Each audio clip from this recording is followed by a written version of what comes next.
আসসালামু আলাইকুম। Welcome to live MCQ. 42তম বিশেষ বিসিএস পরীক্ষার জন্য লাইভ এমসিকিউ ধারাবাহিকভাবে আপনাদের জন্য ভিডিও সিরিজের আয়োজন করেছে। এই ভিডিও সিরিজে আমরা আলোচনা করব কিভাবে বিসিএস সিলেবাসের প্রত্যেকটি টপিকে আপনারা ভালো করবেন, কিভাবে পড়লে সবগুলো টপিক সহজে কভার করা যাবে এবং পরীক্ষায় ভালো করা যাবে তার টিপস অ্যান্ড ট্রিক্স নিয়ে আমরা আলোচনা করব।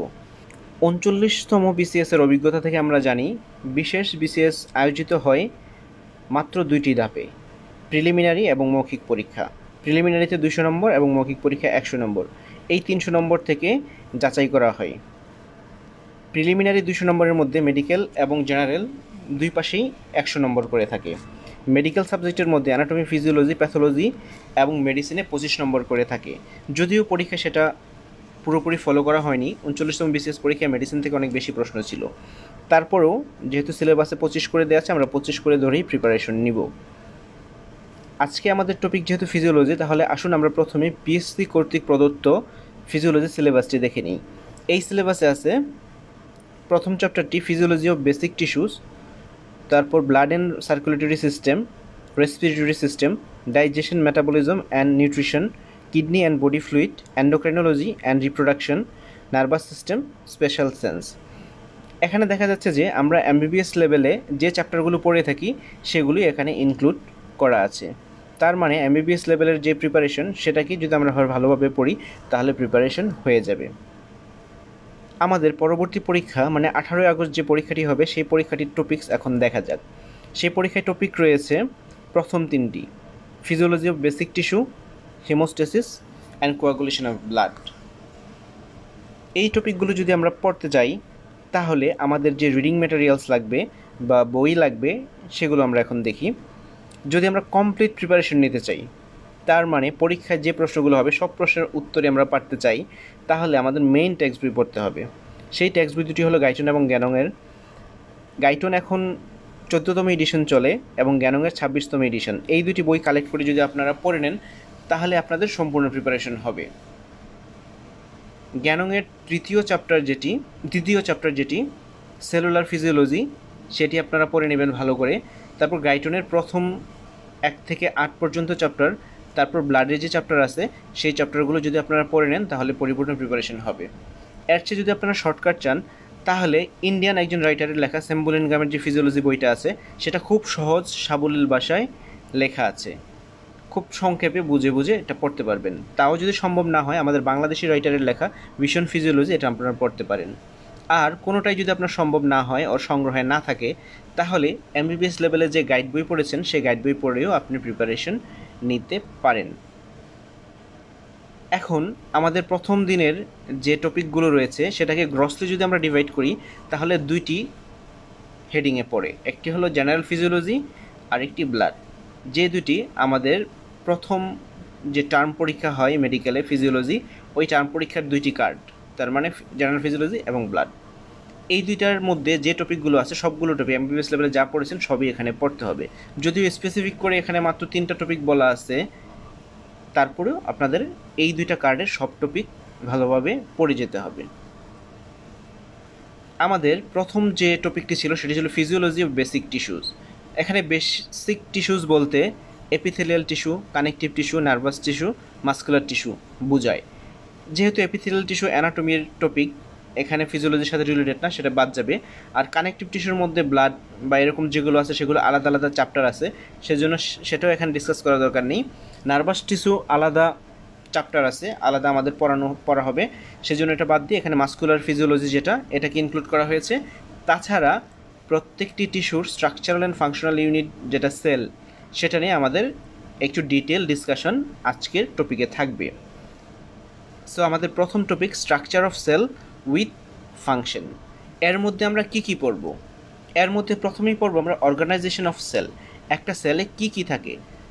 সেলে প্রথমে কি থাকে? মেমব্রেন থাকে, সেল মেমব্রেন বা প্লাজমা মেমব্রেন থাকে বাইরে, আর ভিতরে যেটা থাকে সেটাকে বলি প্রোটোপ্লাজম। প্রোটোপ্লাজমের মধ্যে আবার 2 ধরনের অংশ থাকে, একটা সাইটোপ্লাজম আর নিউক্লিয়াস। সাইটোপ্লাজম আর নিউক্লিয়াস মিলে প্রোটোপ্লাজম তৈরি হয়। প্রোটোপ্লাজমে আসলে 5টি কম্পোনেন্ট থাকে, গাইটনে এই লাইনটা বলা আছে, লাইনটা ইম্পর্টেন্ট। 5টা কম্পোনেন্ট, এর মধ্যে সবচেয়ে বেশি থাকে ওয়াটার, তারপর প্রোটিন, এভাবে ইলেকট্রোলাইট, লিপিড এবং কার্বোহাইড্রেট, এই 5টি কম্পোনেন্ট নিয়ে প্রোটোপ্লাজম তৈরি হয়। এখন অর্গানাইজেশন জেনে তারপর আমরা জানবো সেল মেমব্রেন নিয়ে। সেল মেমব্রেন খুব ইম্পর্টেন্ট, এটার স্ট্রাকচার পড়তে হবে, সেল মেমব্রেনের থিকনেস পড়তে হবে, থিকনেসটা কত, তারপর সেল মেমব্রেনের যে ইনগ্রেডিয়েন্টগুলো প্রোটিন, লিপিড, কার্বোহাইড্রেট কী পরিমাণে থাকে সেটা আমাদের পড়তে হবে। তারপর পড়তে হবে সেল মেমব্রেনের যে স্ট্রাকচার থাকে, স্ট্রাকচারের মধ্যে মেমব্রেন লিপিড থাকে, কী কী লিপিড থাকে, কোন লিপিডের ফাংশন কী। মনে রাখতে হবে মেমব্রেন লিপিডের মধ্যে ফসফোলিপিড সবচেয়ে বেশি থাকে। এরপর যে প্রোটিন থাকে, ইন্টিগ্রাল প্রোটিন, পেরিফেরাল প্রোটিন, এই দুইটা প্রোটিন নিয়ে গাইটনে বলা আছে যদিও। তারপর আরেকটা প্রোটিন বলা হয় ট্রান্সমেমব্রেন প্রোটিন, ইন্টিগ্রালকে অনেক সময় ট্রান্সমেমব্রেন বলা হয়। এই প্রোটিনগুলোর ফাংশন জানতে হবে। যেগুলো পেরিফেরাল প্রোটিন, এই প্রোটিনগুলো এনজাইম হিসাবে কাজ করে, তারপর বিভিন্ন ড্রাগের টার্গেট হিসাবে কাজ করে, আর ইন্টিগ্রাল প্রোটিনগুলো মেমব্রেন ট্রান্সপোর্টে সাহায্য করে। এরপর সেলুলার ফাংশন নামে কিছু টপিক আছে, যার মধ্যে আছে এন্ডোসাইটোসিস, যেটা ইনক্লুড করে পিনোসাইটোসিস অ্যান্ড ফ্যাগোসাইটোসিস। পিনোসাইটোসিস বলতে গেলে সেলুলার ড্রিঙ্কিং, আর ফ্যাগোসাইটোসিসকে এক কথায় বলতে গেলে সেলুলার ইটিং। এটা ছাড়াও আছে অটোফেগি, অ্যাপোপ্টোসিস অ্যান্ড নেক্রোপ্টোসিস, এগুলো পড়তে হবে। অটোফেগি করে লাইসোজোম, আর অ্যাপোপ্টোসিস মানে প্রোগ্রাম সেল ডেথ।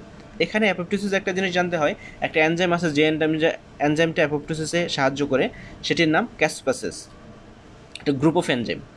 এরপর নেক্রোসিস, যেটা নেক্রোসিসটা হলো ক্ষতিকর, প্রোগ্রাম সেল ডেথ না, আর প্রোগ্রাম সেল ডেথটাকে বলে অ্যাপোপ্টোসিস।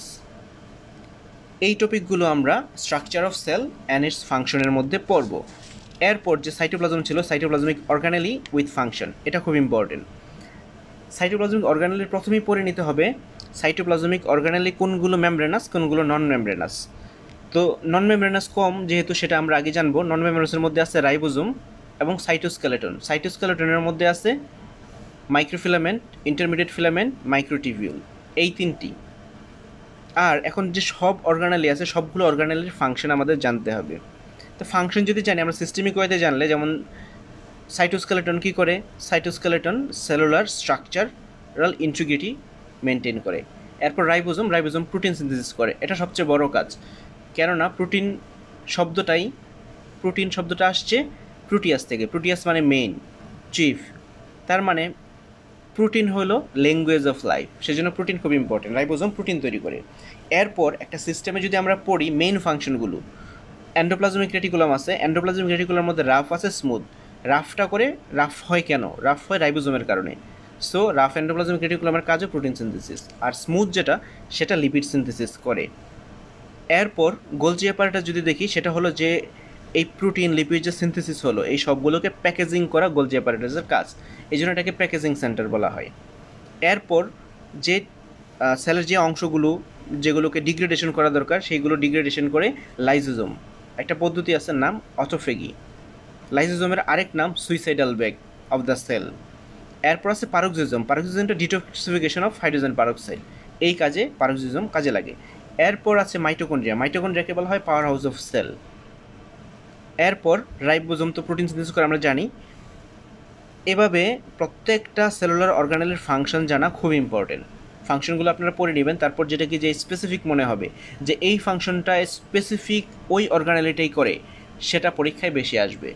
এর বাইরেও একটু ভালো করার জন্য যদি আমরা জানতে যাই, তখন জানতে হবে সেল অর্গানেলগুলোর স্ট্রাকচার। এই স্ট্রাকচারের মধ্যে, স্ট্রাকচার বলতে আপনার মুখস্থ করে স্ট্রাকচার পড়তে হবে না, স্পেসিফিক কোনটাতে কী আছে। যেমন যদি বলা হয় cristae is a structure found in, কিসে পাওয়া যায়? মাইটোকন্ড্রিয়াতে। আবার যদি বলা হয় সিস্টার্ন পাওয়া যায় কিসে? সিস্টার্ন পাওয়া যায় গোলজি অ্যাপারেটাসে।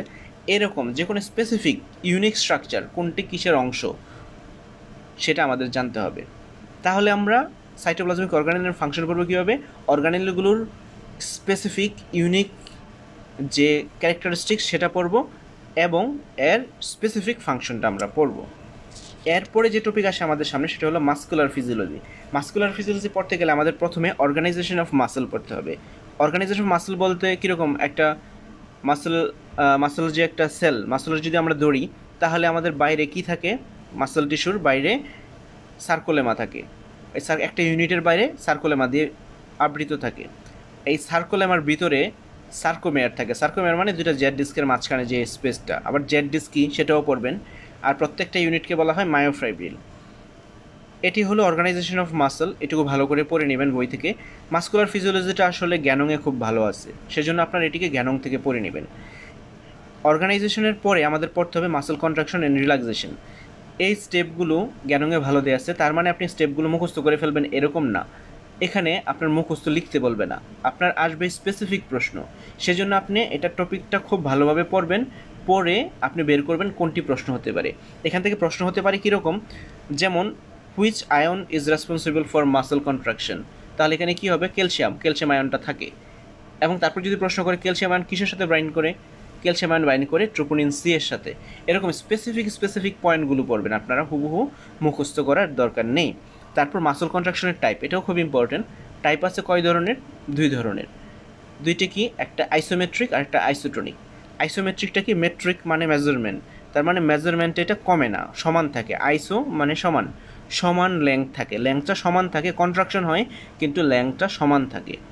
আবার আইসোটোনিক যেটা, এটা লেংথটা ছোট হয়ে যায় কিন্তু সমান থাকে। কি আইসো মানে সমান, এখানে আইসোটোনিক, সেখানে কি টেনশনটা কমে যায় কিন্তু টেনশনটা সমান থাকে কিন্তু লেংথটা কমে যায়। তার মানে আইসোমেট্রিকে লেংথটা সমান থাকে আর আইসোটোনিকে লেংথটা কমে যায় কিন্তু টেনশনটা সমান থাকে। তার মানে আপনারা মাস্কুলার ফিজিওলজি থেকে organization of muscle contraction, relaxation and type of contraction, এই টপিকগুলো পড়বেন। এরপরে এই টপিকগুলো ছাড়াও আপনাদের ফার্স্ট চ্যাপ্টার থেকে মানে জেনারেল ফিজিওলজি থেকে আর কী পড়তে হবে, হোমিওস্টেসিস পড়তে হবে খুব ইম্পর্টেন্টলি। তা হোমিওস্টেসিস থেকে কী পড়তে হবে, হোমিওস্টেসিস মানে maintenance of nearly constant internal environment. Internal এনভায়রনমেন্টটা কি, ইসিএফকে বলা হয় ইন্টারনাল এনভায়রনমেন্ট। এখন ইন্টারনাল আরেকটা নাম হলো মিলিও ইন্টেরিয়র শব্দটা একজন বলছে প্রথমে, হোমিওস্টেসিস শব্দটা অন্যজন বলছে, এই দুটোও খুব ইম্পর্টেন্ট। হোমিওস্টেসিস কে বলছে প্রথম, ওয়াল্টার ক্যানন, সে আমেরিকান ফিজিওলজিস্ট। আর মিলিও ইন্টেরিয়র এই শব্দটা প্রথম বলছে ক্লড বার্নার্ড, উনি ফ্রেঞ্চ ফিজিওলজিস্ট। এটা ইম্পর্টেন্ট। এরপর এখানে ইসিএফ এবং আইসিএফ এর পার্থক্যটা পড়বেন, ইসিএফে কী বেশি থাকে, আইসিএফে কী বেশি থাকে। তারপর ইসিএফ এর মধ্যে কী ইনক্লুড করে, আইসিএফ এর মধ্যে কী ইনক্লুড করে, টোটাল বডি ফ্লুইড কম্পার্টমেন্টটা এর মধ্যে পড়ে নেবেন, তাহলে ভালো হবে।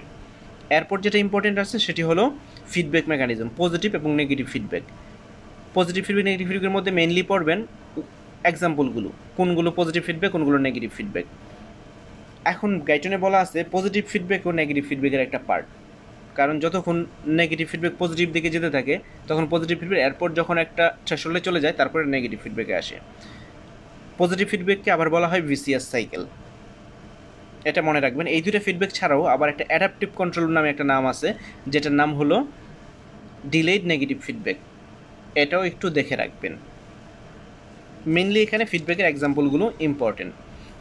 এরপর আমাদের যে টপিকটি আসে সেটি হলো মেমব্রেন ট্রান্সপোর্ট সিস্টেম, এটা খুবই ইম্পর্টেন্ট। মেমব্রেন ট্রান্সপোর্টের টাইপ পড়বেন, প্যাসিভ আছে, অ্যাক্টিভ আছে। প্যাসিভের মধ্যে আবার কয় ধরনের আছে, প্যাসিভের মধ্যে mainly simple diffusion, facilitated diffusion, এগুলো ইম্পর্টেন্ট। ফ্যাসিলিটেড ডিফিউশনটা কেন ফ্যাসিলিটেড, কারণ এখানে কেরিয়ার মেডিয়েটেড, একটা কেরিয়ার দরকার হয় কিন্তু এনার্জি দরকার হয় না। অ্যাক্টিভ যেটা সেখানে কিন্তু আবার এনার্জি দরকার হয়। তো অ্যাক্টিভ এবং ফ্যাসিলিটেডের মধ্যে ডিফারেন্স, এটাও খুব ইম্পর্টেন্ট।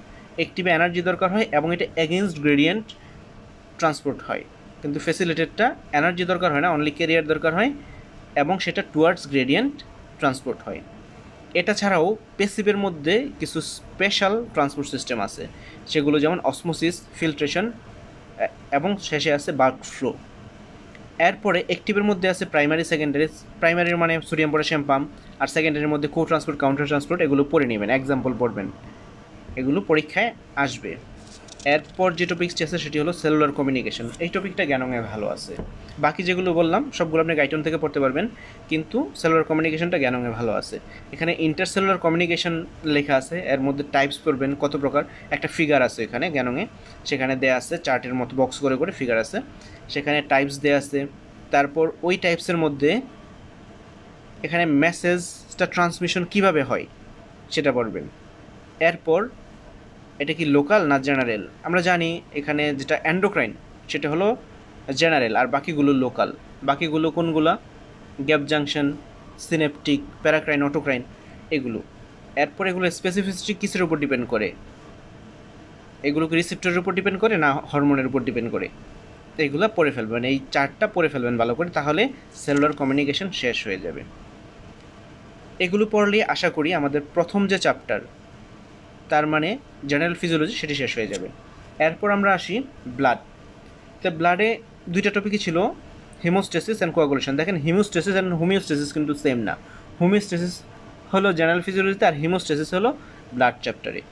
এই দুইটা টপিক শুরু করার আগে আমরা ব্লাডের জেনারেল কিছু জিনিস আমরা জেনে আসব। যেমন প্রথমে ব্লাড সেল, তার মানে কম্পোজিশন অফ ব্লাড। এর মধ্যে কি আছে? প্লাজমা এবং ফর্ম এলিমেন্ট বা ব্লাড সেল। প্লাজমার মধ্যে কি পড়বেন? প্লাজমার কম্পোজিশন কীভাবে, প্লাজমাতে কি থাকে, এর মধ্যে কোন ইনগ্রিডিয়েন্টগুলো, নন প্রোটিন নাইট্রোজেনাস সাবস্টেন্স কোনগুলো, এগুলো পড়ে ফেলবেন প্লাজমা থেকে। এরপর প্লাজমার ফাংশন পড়বেন। এটি ছাড়া ব্লাড সেল যেগুলো আছে, আরবিসি, ডব্লিউবিসি, প্লেটিলেট, এদের কাউন্ট, নর্মাল কাউন্ট পড়বেন। এরপর এদের স্পেশাল যে প্রপার্টিস পড়বেন, এবং ফাংশন, সবশেষে ফাংশন পড়বেন। এগুলো ছাড়া যা আছে সেটা হলো, আমরা জানি প্লাজমা থেকে যদি ফিব্রিনোজেন বাদ দেওয়া হয়, মানে ক্লটিং ফ্যাক্টর বাদ দেওয়া, তখন সেটাকে সেরাম বলে। এই পয়েন্টটা ইম্পর্টেন্ট, এটা জেনে রাখবেন। এগুলো খুব সহজ পয়েন্ট, কিন্তু বিসিএস এর জন্য এগুলো ইম্পর্টেন্ট। এরপর ফাংশন অফ ব্লাড পড়বেন। ব্লাডের ফাংশন বলতে স্পেসিফিক্যালি ব্লাড সেল কোন সেলের কোন ফাংশন, প্লাজমার কোন ফাংশন, সেগুলো পড়বেন। এরপরের টপিকটি হলো প্লাজমা প্রোটিন। প্লাজমা প্রোটিন থেকে কি পড়বেন? নাম, অ্যালবুমিন, গ্লোবিউলিন, ফিব্রিনোজেন, এই তিনটি নাম পড়বেন। এদের নর্মাল ভ্যালু পড়বেন, এদের যে প্রপার্টিসগুলো আছে সেগুলো পড়বেন, এবং ফাংশন, স্পেসিফিক ফাংশনগুলো এখানে সহজে মনে রাখতে পারবেন। সব ফাংশনই মনে করবেন অ্যালবুমিনের। আর ফিব্রিনোজেন ব্লাড ক্লটিং করে, আর গ্লোবিউলিন যেটা গামা গ্লোবিউলিন, এটা ইমিউনিটিতে কাজ করে। আর বাকি সব ফাংশন যেগুলো আছে সবগুলোই অ্যালবুমিনের কাজ। তারপর স্পেসিফিক্যালি আপনার ফাংশনগুলো পড়ে রাখবেন, কারণ এটা পরীক্ষায় আসবে, খুবই ইম্পর্টেন্ট। এরপর যেটা আছে প্যাকড সেল ভলিউম এবং ব্লাড ইন্ডিসিস, মানে রেড সেল ইন্ডিসিস যেগুলো, এগুলো বলতে আপনারা শুধু নর্মাল ভ্যালু পড়বেন, এবং কোথায় ইনক্রিজ হয় কোথায় ডিক্রিজ হয় এই কন্ডিশনগুলোর নাম পড়বেন। এরপর যেটা আছে সেটা হলো ইএসআর, ইরিথ্রোসাইট সেডিমেন্টেশন রেট। এটা ডিটারমিনেশন মেথডগুলো পড়বেন, কিভাবে করা হয়, ওয়েস্টারগ্রিন উইন্ড্রপ মেথড, এবং কোন মেথডে ভ্যালু কত, এবং এটা বাড়ে কোথায় কমে কোথায়। এর মধ্যে একটা ইম্পর্টেন্ট পয়েন্ট আছে স্কাইরাইজ, জিএসআর, কিসে স্কাইরাইজ হয় সেটা পড়বেন, খুবই ইম্পর্টেন্ট। এরপর যে টপিকটা আছে সেটা হলো ব্লাড গ্রুপিং। ব্লাড গ্রুপিং থেকে কি পড়বেন? ব্লাড গ্রুপিং, অ্যান্টিজেন এবং অ্যান্টিবডি, দুটো জিনিস আছে এখানে। গত বিসিএস মানে 39 বিসিএসে আসছিল একটা প্রশ্ন, অ্যান্টিজেন কোথায় থাকে, ব্লাডের অ্যান্টিজেন কোথায় থাকে? অ্যান্টিজেন থাকে আরবিসি মেমব্রেনে, আর অ্যান্টিবডি থাকে কোথায়? প্লাজমাতে। এরপর এখানে ব্লাড গ্রুপিং থেকে পড়বেন ল্যান্সট্রিনাল ল, একজন বিখ্যাত লোক যে ব্লাড গ্রুপিং নিয়ে কাজ করেছে। এরপর এবিউ গ্রুপিং পড়বেন। এবিউ গ্রুপিং থেকে পড়বেন যে কোন গ্রুপটা সবচেয়ে কমন, কোন গ্রুপে কোন অ্যান্টিজেন থাকে, কোন গ্রুপে কোন অ্যান্টিবডি থাকে, কোন গ্রুপকে ব্লাড দিতে পারবে, কোন গ্রুপ থেকে ব্লাড নিতে পারবে, এই টপিকগুলো পড়বেন ব্লাড গ্রুপিং থেকে। এরপর আরএস টাইপিংটাও পড়ে ফেলবেন। আরএস টাইপিংয়ের মধ্যে কোনটি সবচেয়ে ইম্পর্টেন্ট, আর আরএস টাইপিং যেগুলো, মিসম্যাচ যেগুলো হয়, যেমন আরএস পজিটিভ নেগেটিভ যদি হয় তখন কি হবে, আরএস ইনকম্প্যাটিবিলিটিতে কী কমপ্লিকেশন হবে সেটা পড়বেন, সেটা খুব ইম্পর্টেন্ট। ইরেথ্রোব্লাস্টোসিস ফিটালিস, ওইটা পড়ে নেবেন। ওইটা যেহেতু অন্যান্য চ্যাপ্টারে এটা থাকবে, প্যাথোলজিতে মেডিসিনে থাকবে, সেখানে এটা ইম্পর্টেন্ট, তারপর এখান থেকে একটু জেনে নিতে পারেন। এরপর লাস্ট যে টপিক আছে সেটা হলো ব্লাড ট্রান্সফিউশন। ব্লাড ট্রান্সফিউশন কী পড়বেন? প্রিকশন, কে ব্লাড দিতে পারবে, ব্লাড দেওয়ার জন্য কী কী ক্রাইটেরিয়া থাকতে হবে, এবং দেওয়ার আগে কী পরীক্ষাগুলো করে নেওয়া হয়, ব্লাড ডোনারের কী পরীক্ষাগুলো করে নেওয়া হয়, এবং ব্লাড দেওয়ার পর কি কি হ্যাজার্ড হতে পারে, হ্যাজার্ডস অফ ট্রান্সফিউশন। নর্মাল ট্রান্সফিউশনে কী হ্যাজার্ড হতে পারে, অ্যালার্জিক রিয়াকশন, এগুলো কী হতে পারে, এবং মেসিভ ট্রান্সফিউশনে কী হ্যাজার্ড হতে পারে। এরপর মিস ট্রান্সফিউশনে কী হ্যাজার্ড হবে, এগুলো পড়ে নেবেন। গত বিসিএসে একটি প্রশ্ন ছিল যে which one is the immediate complication of blood transfusion, এরকম প্রশ্ন এখান থেকে গত বিসিএসে যেহেতু ছিল এইবারও থাকতে পারে। এরপর আমাদের স্ট্রিমলাইন, যেখানে যে দুইটা টপিক ছিল, haemostasis and coagulation of blood. আসলে হিমোস্টেসিস যে জিনিসটা, স্পন্টেনিয়াস অ্যারেস্ট অফ ব্লিডিং, এর 3টা স্টেজ আছে, এর মধ্যে লাস্ট স্টেজটার নামই কোয়াগুলেশন অফ ব্লাড। সো হিমোস্টেসিসটা পড়বেন, এরপর কোয়াগুলেশন অফ ব্লাডটা ডিটেল পড়বেন। কী পড়বেন এখান থেকে? ক্লটিং ফ্যাক্টর যেগুলো আছে, ফ্যাক্টরগুলোর নাম পড়বেন, নাম্বারিং দিয়ে নাম, কোন নাম্বারে কোন নামটি আছে। এরপর ব্লাড কোয়াগুলেশনের যে ইন্ট্রিনসিক এবং এক্সট্রিনসিক পাথওয়ে দুটো পড়বেন, পাথওয়ের ডিটেল পার্থক্য পড়বেন, কোন পাথওয়েতে কোন ফ্যাক্টরগুলো দরকার হয়, কোন ফ্যাক্টরগুলো দরকার হয় না, সেগুলো পড়বেন। এরপর ক্লট রিট্রাকশন বলে একটা কথা আছে, এটা আমরা জেনে রাখবেন। ক্লট রিট্রাকশন মানে ব্লাড ক্লট হওয়ার পর সেগুলো কন্ট্রাক্ট করতে থাকে, কন্ট্রাক্ট করার সময় সেরামটা বের হয়ে যায়, বের হয়ে যাওয়ার এই প্রসেসটাকে ক্লট রিট্রাকশন। এরপর ফিব্রিনোলাইসিস, ওই টপিকটা একটু জেনে রাখবেন। এটি ছাড়া এখানে ইম্পর্টেন্ট আছে অ্যান্টিকোয়াগুলেন্টস, অ্যান্টিকোয়াগুলেন্টসের টাইপ এবং সেই এক্সাম্পলগুলো কোনটি কোথায় ইউজ হয় এটা পরে রাখবেন, এটি খুব ইম্পর্টেন্ট। এরপর কোয়াগুলেশন প্রোফাইল এখানে লাস্ট টপিক, কিন্তু খুব ইম্পর্টেন্ট। কি কোয়াগুলেশন প্রোফাইলের মধ্যে কি পড়বেন, যেমন টেস্টগুলোর নাম, bleeding time, clotting time, BTCT, APTT, প্রথম মিন টাইম, এগুলো পড়বেন, কোনটা কোনটাতে বাড়ে সেটা খুব ইম্পর্টেন্ট। একটা ইম্পর্টেন্ট জিনিস জেনে রাখবেন, ব্লিডিং টাইম, ক্লটিং টাইম দুইটাই এবার এরকম কি কন্ডিশন, বর্ন উইলিভারেন ডিজিজ এবং ডিআইসি, এই দুটো কন্ডিশনে দুইটাই বাড়তে পারে, এটা ইম্পর্টেন্ট জেনে রাখবেন। তা অন্য কন্ডিশনগুলো পড়ে নেবেন বই থেকে।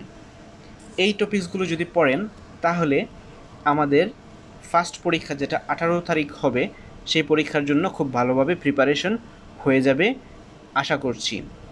এভাবে আমরা প্রত্যেকটি টপিক্সের কি পড়তে হবে আমরা বলে দিব। এই টপিকগুলো আপনি যখন পড়বেন, পড়া শেষ হয়ে গেলে অথবা পড়া শুরু করার আগে আমাদের ভিডিওটি দেখে কীরকম প্রশ্ন হতে পারে সেটা জানার জন্য লাইভ এমসিকিউ অ্যাপসে যে আর্কাইভ আছে, আর্কাইভে দেখবেন 39তম বিসিএসের জন্য আমরা যে পরীক্ষাগুলো নিয়েছিলাম সেই পরীক্ষার প্রশ্নগুলো আছে। এই টপিক্সে যেই প্রশ্নগুলো ছিল সেই প্রশ্নগুলো প্রথমে আপনারা দেখে নেবেন, আনসার কি সেটা দেখার দরকার নাই, প্রথমে প্রশ্নগুলো দেখে নেবেন যে এরকম প্রশ্ন হতে পারে। তারপর এই চ্যাপ্টারগুলো আপনারা পড়ে ফেলবেন, পড়া শেষে ওই আর্কাইভ থেকে ওই পরীক্ষাটা প্রথমে আপনারা দিয়ে নেবেন, তাহলে আপনাদের প্রিপারেশনটা যাচাই হয়ে যাবে। তারপর আমাদের যে মেইন পরীক্ষা, লাইভ পরীক্ষা যেটা হবে সেই পরীক্ষাটা তারপর আপনারা দিবেন, এবং লাইভ পরীক্ষা দেওয়া শেষে আপনারা আরও বুঝতে পারবেন কোনগুলো ইম্পর্টেন্ট ছিল, কোনগুলো পড়া হয়েছে, কি পড়া হয়নি। কারণ আমরা ওই পরীক্ষা শেষে আমরা প্রত্যেকটি প্রশ্নের রেফারেন্স অথবা এক্সপ্লানেশন দিয়ে দিব। ওই এক্সপ্লানেশন দেখে আপনারা বুঝতে পারবেন কেন আপনার আনসারটি ঠিক হয়নি বা কেন ঠিক হয়েছে, ঠিক হলে ওই প্রশ্নটা কোথা থেকে এসেছিল সেটা জানতে পারবেন, জেনে আপনাদের ধারণা আরও পাকাপোক্ত হবে। এভাবে লাইভ এমসিকিউর পক্ষ থেকে আপনাদের প্রিপারেশনকে আমরা খুব স্মুথ করে দিব। আপনারা যদি আমাদের সাথে থাকেন তাহলে আশা করি আপনাদের প্রিপারেশন নেওয়া নিয়ে কোনো সমস্যা হবে না। Thank you all.